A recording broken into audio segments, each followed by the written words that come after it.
When we arrived at Margaret's single-story house, she was in the yard pulling weeds. Unable to contain himself, Andrew leapt out of the car and ran straight toward her, shouting loudly. Grandma. Whether it was a heartwarming reunion or a first meeting, Andrew had finally fulfilled his long-held wish. Oh, Andrew, you made it. And you too as well. Thank you for making the long trip. Margaret took off her dirt-stained gardening gloves and gave Andrew a big hug. Her expression was the softest and warmest I had ever seen. It's been a while. It's so good to see you again, Margaret. It had been 7 years since our last visit, and I couldn't help but feel a little happy too. Even though there wasn't anything in particular I wanted to talk about, the topics just kept flowing. Grandma, what were you doing? I was tidying up the yard. I wanted it to look nice before you all arrived.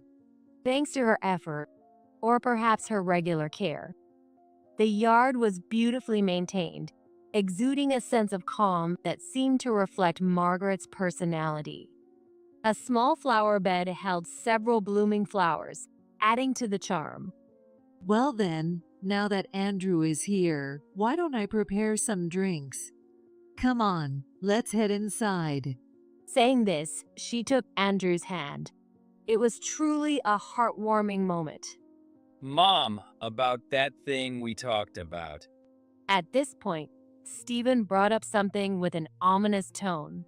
Fine.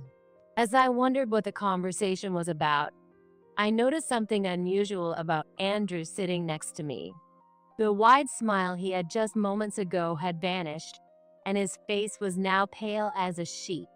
What's wrong? Then Andrew said something completely unexpected. We need to call the police. Grandma is.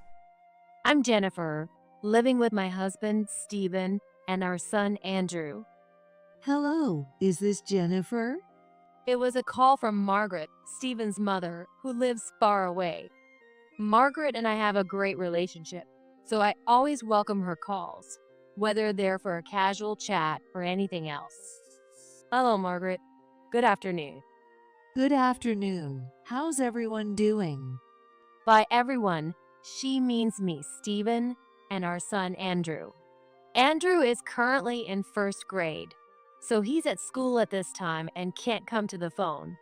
But he's growing up healthy. As for me and Stephen, there isn't much to report these days. Back in the day, Stephen often had problems with women's relationships. Basically stalkers, which caused us a lot of trouble. But we've overcome those challenges and are now living peacefully. We're doing well, thank you. That's good to hear. By the way, is Andrew around? Unfortunately, he's at school. I see. It's the middle of a weekday after all. The last time Margaret and Andrew saw each other in person was 7 years ago. In other words, they met right after he was born and haven't been face to face since. The last memory Margaret has of Andrew is as a newborn, and Andrew doesn't even remember meeting her. There are several reasons, but the main one is the physical distance. From our home to Margaret's house, we need to take a plane. Right after Andrew was born, Stephen was very busy with work, and we couldn't visit often. To make things worse, the past few years were dominated by a pandemic, making it difficult to travel, and we completely missed the right timing. Now that things are starting to calm down, Stephen and I have been discussing visiting this Christmas. By the way, about this Christmas. Do you think you can come? Yes, that's what we're planning. I'll finally get to see Andrew. I'm really looking forward to it. Hey, Margaret called today. That night, I shared the news with Stephen and Andrew, including, of course, our plans to visit. It's been 7 years already. Time flies. I get to see Grandma? Andrew was a grandma's boy. It's funny, considering he's barely met her, but he's always been fond of her. Margaret is gentle and kind, and that comes across even through phone calls or video chats. Sadly, Andrew's grandfather passed away before he was born, so he never got to see Andrew. At the time, we had suggested that Margaret move in with us, but she politely declined, saying she felt more comfortable living on her own and didn't want to intrude on our time as a couple. That didn't change after Andrew was born. Now, with the chance to meet her, Andrew was absolutely thrilled. I'll make sure to get time off in advance this year. Yes, please do. At that moment, I suddenly noticed something. Andrew was staring intently at nothing. There he goes again. For some reason, Andrew seems to be able to see things that shouldn't be visible. It's what people often call a sixth sense. At first, neither Stephen nor I took it seriously, thinking it was just the kind of story kids his age make up. But it didn't seem like he was lying, and we've recently come to accept it. Andrew's reactions vary depending on the situation. This time, he seemed quite calm, but when he sees something terrifying, he sometimes cries uncontrollably or becomes so scared he can't move. Whatever he was seeing now didn't seem particularly frightening. He just stared into the void as if he were listening to something. Andrew. When I called his name, he turned to me as if nothing had happened. I'm okay. Stephen and I didn't know how to respond to those words. From then on, Andrew began frequently staring at the same spot in the house without saying a word, only to quietly leave after a while. It started to unsettle me, so I brought it up with Stephen. Well, he's not crying like he usually does, right? That's true. But when he stands in the same spot for days on end, it does make you think a little. Even so, I don't know what we can do about it. Do you think anything would change if we talked to him? It's better than doing nothing. He might be going through something difficult. You've got a point. I'll talk to him before we head to Mom's. Okay, thanks. Stephen did try talking to him, but all Andrew kept saying was, I'm okay. We had no idea what he meant by that, and time just kept passing without any answers. And then, Christmas arrived. From boarding the plane to meeting Margaret, everything was a first-time experience for Andrew. As soon as he sat in his seat on the plane, Andrew's eyes sparkled with excitement as he eagerly waited for takeoff. Eventually, the pilot's announcement came on, and the moment finally arrived. When Andrew felt his body getting heavier and then lifting into the air, he was absolutely overjoyed. Are we flying?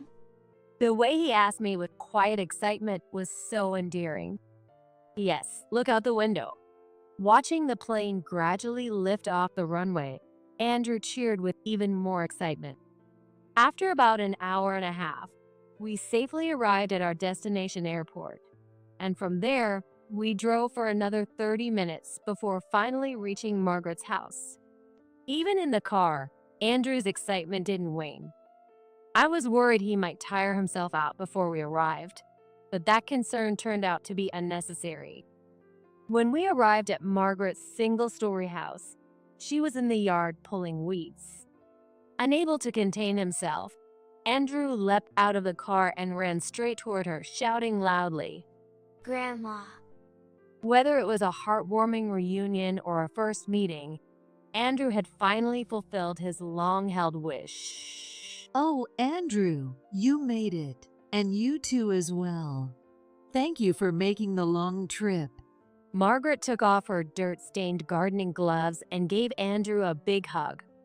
Her expression was the softest and warmest I had ever seen. It's been a while. It's so good to see you again, Margaret. It had been 7 years since our last visit, and I couldn't help but feel a little happy too. Even though there wasn't anything in particular I wanted to talk about, the topics just kept flowing. Grandma, what were you doing? I was tidying up the yard. I wanted it to look nice before you all arrived. Thanks to her effort, or perhaps her regular care. The yard was beautifully maintained, exuding a sense of calm that seemed to reflect Margaret's personality. A small flower bed held several blooming flowers, adding to the charm. Well then, now that Andrew is here, why don't I prepare some drinks? Come on, let's head inside. Saying this, she took Andrew's hand. It was truly a heartwarming moment. Mom, about that thing we talked about. At this point, Stephen brought up something with an ominous tone. Save it for later. You've just arrived. Margaret, perhaps sensing the unease, firmly cut him off at that point. However, I had no idea what they were talking about. What's the thing? She just said to wait. I'll explain it properly later, so hang tight. All right. Feeling slightly left out, I held back my curiosity, thinking it wouldn't be appropriate to discuss unpleasant topics right now.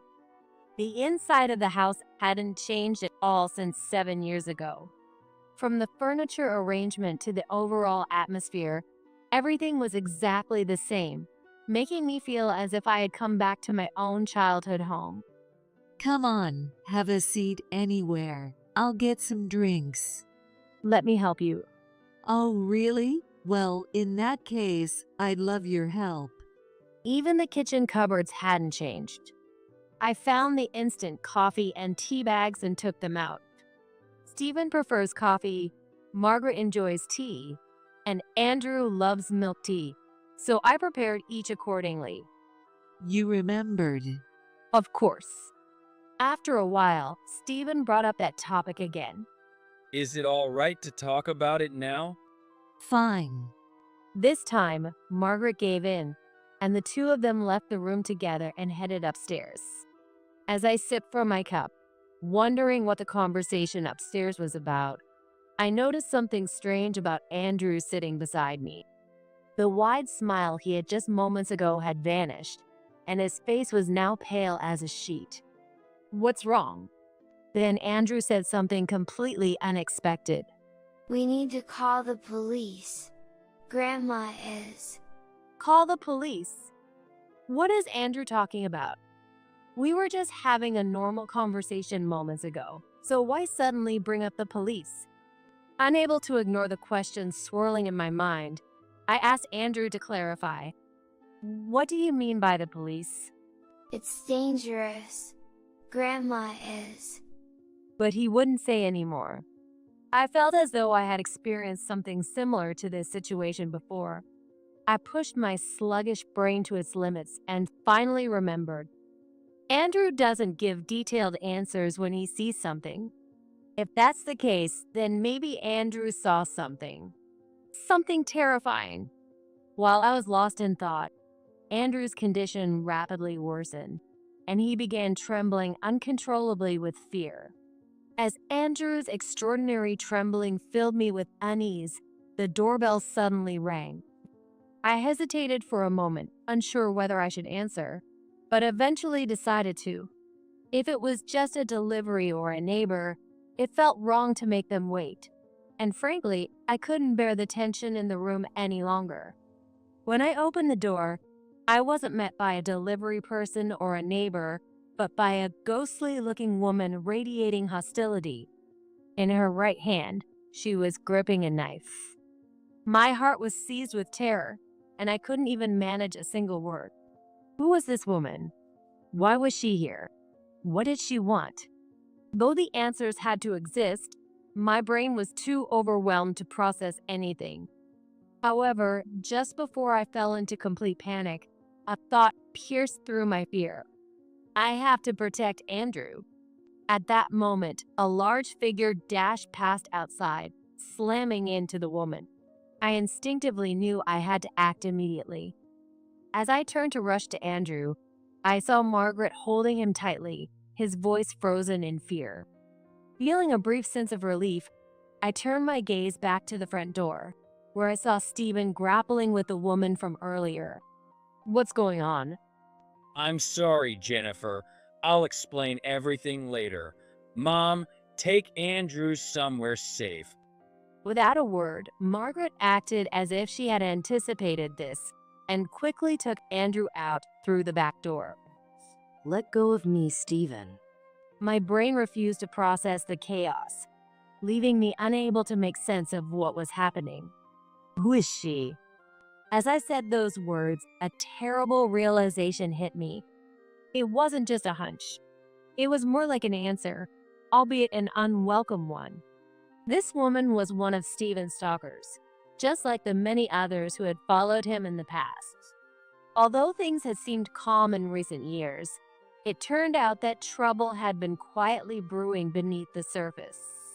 The woman Stephen had restrained was Olivia, a younger childhood friend of his who had apparently harbored feelings for him since they were kids. Now, she sat quietly on a chair, disarmed and with her hands tied. But unfortunately, from my perspective, she was nothing more than a little sister. I thought I had made that clear to her many times. And then why did she show up today with a knife?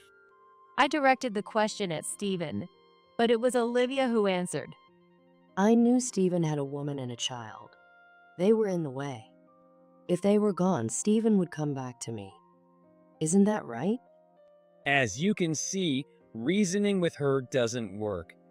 As for the timing, Mom said she had been hanging around this house a lot, so she must have figured it out. What do you mean, hanging around the house? Pretty much exactly that. She came by almost every day, helping Mom with things around the house and trying to act like she was my wife. I never heard anything about this before. Well, she didn't want to worry you unnecessarily. That's what I was trying to talk to Mom about earlier.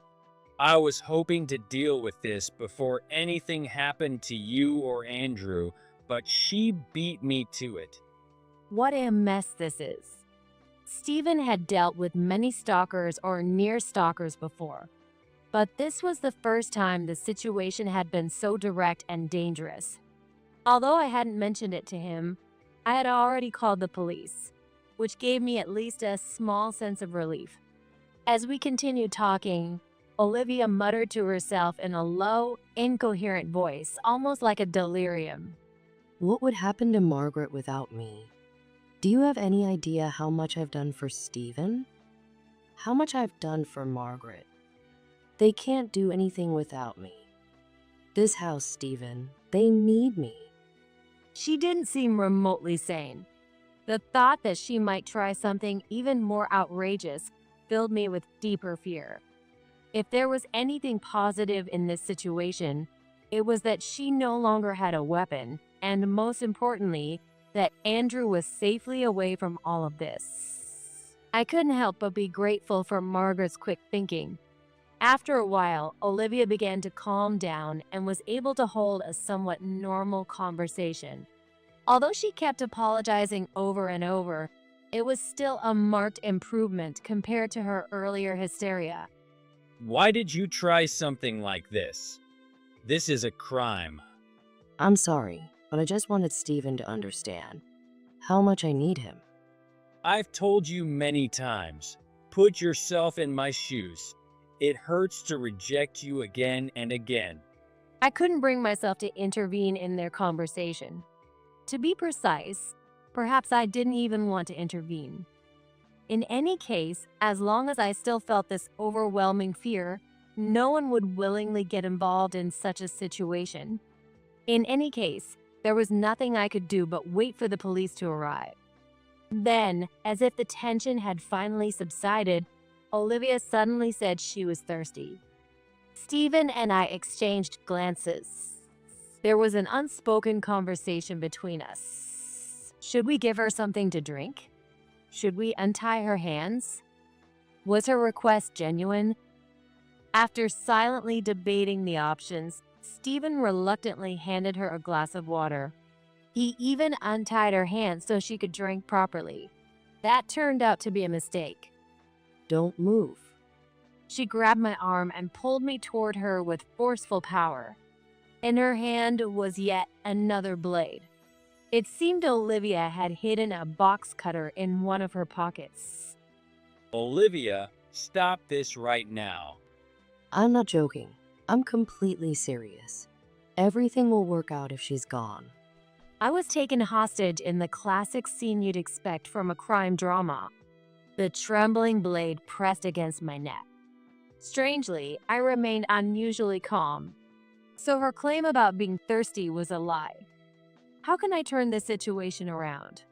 My thoughts were remarkably clear, even though I couldn't explain why. Think it through, Olivia. Calm down. I am calm. Olivia didn't listen to Stephen's plea at all. I couldn't see her expression from where I was, but judging from her tone, I could imagine her face was cold and emotionless. Even so, I remained calm. The reason for that would soon become clear. The sound of knocking on the front sliding door gradually grew louder, echoing into the living room. This is the police. Is everything all right? Somewhere in the back of my mind, I had already anticipated this moment. After all, I was the one who had called them. Apparently, Olivia could no longer stay composed. She dropped the box cutter she was holding and tried to flee, but Stephen didn't miss the opportunity. He quickly restrained her, pinning her down, and she was once again tied up. After Olivia was taken away by the police, Andrew and Margaret returned a little while later. Andrew, are you okay? Yeah, Grandma took me to her friend's house, so I was fine. I'm so glad. Thank you, Margaret. It's all right, but are you okay? There was a lot going on, but we managed to stay safe. I was so worried. Looking at Andrew's face, I remembered how he had trembled and said, "We need to call the police," as soon as we arrived at this house. Could it be? Did Andrew foresee this happening? By the way, Andrew, when we first got here, you said we needed to call the police. What did you mean by that? Andrew hesitated for a moment, looking a little confused, but then began to speak slowly. I saw something bad. Something black and scary. I thought Grandma's house was in danger, so I said we should call. So that's what it was. Then he added something that left me stunned. Grandpa told me, too. Grandpa? Of course, Andrew knows of his grandfather's existence, but he never met him. So what does he mean by, "he told me"? Both Stephen and I were visibly confused, but Margaret nodded as if she had come to a quiet understanding. Can Andrew see them too? Yeah. Can't everyone else see them? No, neither I, Stephen, nor Jennifer can. Andrew, you're special. What do you mean? My husband could see them too. You know, those spirits. He used to talk about them a lot. Apparently, Stephen's father had a sixth sense, and that ability was passed down to Andrew through what seemed to be a form of genetic inheritance. There are different kinds of sixth senses, and my husband seemed particularly good at talking about the future. Also, things that were going to happen. The most surprising thing for me was when he talked about Andrew. He mentioned him as if it were some kind of prophecy, even though Andrew wasn't even on the way yet. For example, he said we'd have a grandson. At the time, I had no way to confirm it, but looking back now, I realize everything he said was true. Is that so? Though I had heard stories about Stephen's father before, this was news to me. I never mentioned it because I knew no one would believe me. And she was probably right. Back then, I doubt I would have. But now, it was different. I was certain that Andrew had inherited this ability. Now that I think about it, Olivia only started coming around after he passed away. If she'd had any guilt about what she was doing, she probably wouldn't have come near the house while he was alive. That made sense. She must have been afraid of her actions being seen through. While it was just speculation, it seemed to fit the situation without contradiction. Grandpa came to our house. He kept saying, "Be careful." So that's what it was. When Andrew was staring into the void at home, it must have been because of that. and that's why he kept saying, "I'm okay." I was deeply impressed by their extraordinary abilities. But more than that, I couldn't help but feel immense relief that we had made it through this crisis unscathed. All right, let's make some proper drinks this time. Andrew, would you like to help me? Sure, I'd love to. Now, in the very same living room where all the chaos had unfolded just moments ago, a calm atmosphere had returned. Though I wasn't fully accustomed to this sudden shift, I was still able to feel at ease. Perhaps, in part, thanks to this cup of tea. Hey, Mom, I've been thinking about something. What is it? Stephen suddenly brought up a topic. I felt a sense of déjà vu and unconsciously braced myself. Would you reconsider moving in with us? My caution turned out to be unnecessary. If it was about that, there was no reason to be on edge. Well, Given everything that had happened, I could understand how Stephen felt, and I even shared his opinion. So, I decided to offer a little support. It would be reassuring for everyone, both for us and for you, Margaret. There was no guarantee that Olivia wouldn't lose control again and come after us. We didn't know how long the law would keep her restrained, but living together was a sure way to protect ourselves. And I was sure Andrew would be thrilled to live with his beloved grandmother. Andrew would be really happy too. In a way, that was the final nudge. well, if it would ease everyone's worries, I suppose I'll take you up on that offer. By the way, Olivia's case is being treated as a criminal matter. I see. Stephen, having heard it somewhere, told us about it as soon as he got home. It wasn't that I was indifferent, but I couldn't think of anything else to say. As long as we never saw her again, that would be enough. Some time had passed since that incident. Welcome home, Dad. Welcome back. I'm home. Our lives had become peaceful and happy. Margaret and I, who already had a good relationship, became even closer. And now we've found a shared hobby that we enjoy together. However, even I can't compete with Andrew. Whenever he's home, Margaret is completely devoted to him, spending all her time taking care of him. At first, I worried whether it might be a burden for her. But watching the two of them together, those concerns gradually faded away. Andrew was always smiling when he was with Margaret, and his joy was so infectious that it made me smile too. Stephen and I often watched their interactions and felt deeply relieved that we had made the right decision, a choice that brought happiness to all four of us. Our family will continue to live happily together, supporting one another when needed.